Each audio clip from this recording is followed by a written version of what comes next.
సోదరి సాక్ష్యం ఇస్తూ ఉందండి. మస్తాన్ బి తన పేరు. తను టిఫిన్ హోటల్ నడుపుకుంటూ ఉంటుంది ఇక్కడ సమీపంలోనే.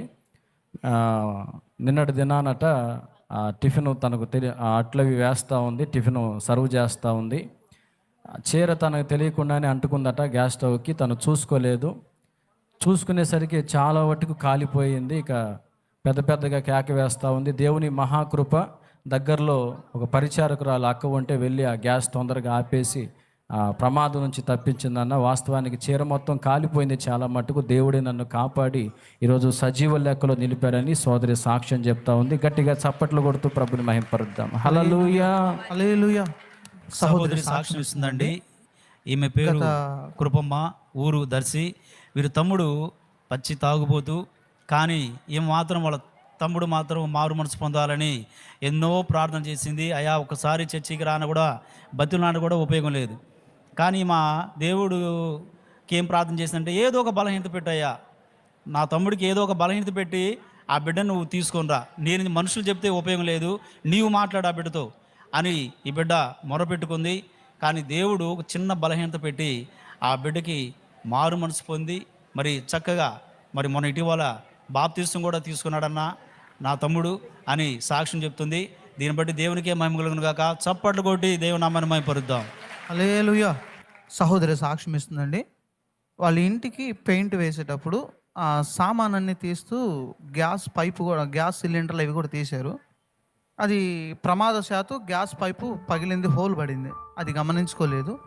ఆ పెయింట్ అంతా వేసిన తర్వాత ఇంట్లో వంట చేస్తూ ఉంటే గ్యాస్ వాసన వస్తుంది, ఎందుకు వస్తుందో తెలియదు. వీళ్ళు కూడా గమనించలేదు. ఒకవైపు వంట చేస్తూనే ఉన్నారు, మరొక వైపు గ్యాస్ పోతూనే ఉన్నది ఆ పైపు నుంచి. అదే వీళ్ళు పట్టించుకోలేదు. సహోదరి ఏం జరిగిందో ఏమోలే, గ్యాస్ మండుతుంది కాబట్టి వస్తుందేమోలే అనుకున్నారంట. సరే కొద్ది సమయానికి ఆ వంట అంతా అయిపోయింది. మరలా ఇంట్లో అంతే ఉంటే పెయింట్ వేసేవాళ్ళు మరలా వచ్చి, మీ ఇంట్లో గ్యాస్ వస్తుంది, ఎక్కువ వస్తుంది, పగిలిందేమో చూడంటే వాళ్ళు ఎంత చెక్ చేసినా పైప్ వదిలిపెట్టి మొత్తం చూశారంట. కానీ ఏం లేదంటే మళ్ళీ వంట చేసేటప్పుడు ఆ పైపులో నుంచి గ్యాస్ రావడం చూసి, అయ్యో ఇది గ్యాస్ ఇక్కడ పైప్ పగిలింది అని చెప్పేసి వెంటనే ఆ గ్యాస్ ఆపి బయటికి తీసుకొచ్చి ఆ పైప్ మార్చడం జరిగింది. వాస్తవానికి గ్యాస్ లీక్ అయితే బల్బ్ వేసినా లేదా చిన్నపాటి నిప్పు రవ్వలు వేసినా కూడా పేలిపోతుంది గ్యాసు. కానీ ఈమె వంట చేస్తూనే ఉంది, ఒకవైపు నుంచి గ్యాస్ పోతూనే ఉంది. ఎటువంటి ప్రమాదం లేకుండా దేవుడే సహోదరికి కాపుదలనిచ్చి ఆ గ్యాస్ వైపు నుంచి ఎటువంటి ప్రమాదం లేకుండా కాపాడని చెప్పేసి సహోదరి సాక్ష్యం ఇస్తుందండి.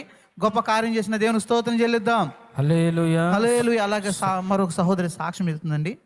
తమ పని చేసే యజమానుడు కొంతకాలం క్రితము క్యాన్సర్, బోన్ క్యాన్సర్ అనే సమస్యతో బాధపడుతూ ఉంటే చాలా హాస్పిటల్ తిరిగారు, వైద్యం చేసుకున్న బోన్ క్యాన్సర్ ఇది తగ్గటం కష్టము, ఆశలు వదిలేసుకోండి అని చెప్పేసి చెప్పడం కూడా జరిగింది. ఆ వేదనతో, మనోవేదనతో అతని ఇంట్లో నుంచి ఇంచుమించు సంవత్సరం దాకా బయటకు కూడా రాలేదంట.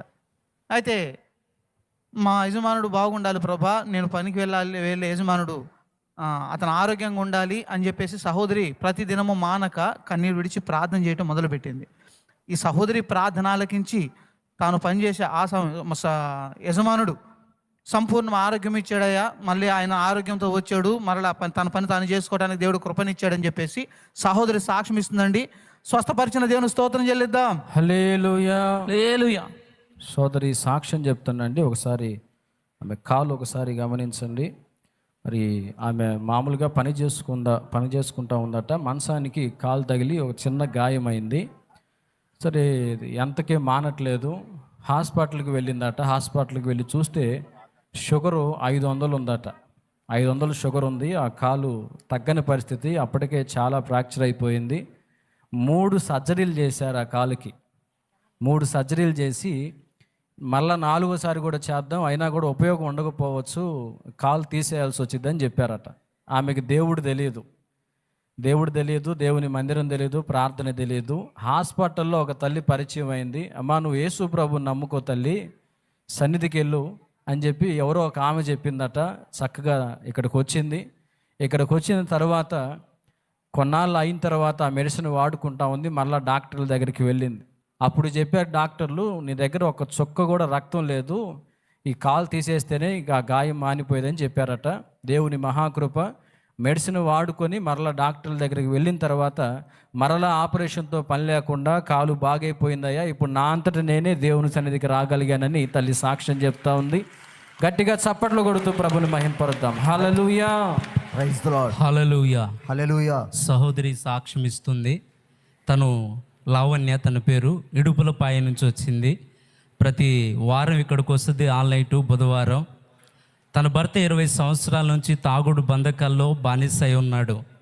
ఎన్నో మార్లు తన భార్య తన భర్తకి చెప్పింది, అయ్యా చర్చికి రావచ్చు కదయ్యా, నీ జీవితాన్ని మార్చుకోవచ్చు కదయ్యా అని ఎన్నో మార్లు చెప్పినా తన మాట వినలా. వీళ్ళైతే చర్చికి పంపిస్తాడు కానీ తన చర్చిలో కూడా అడుగు పెట్టాడు.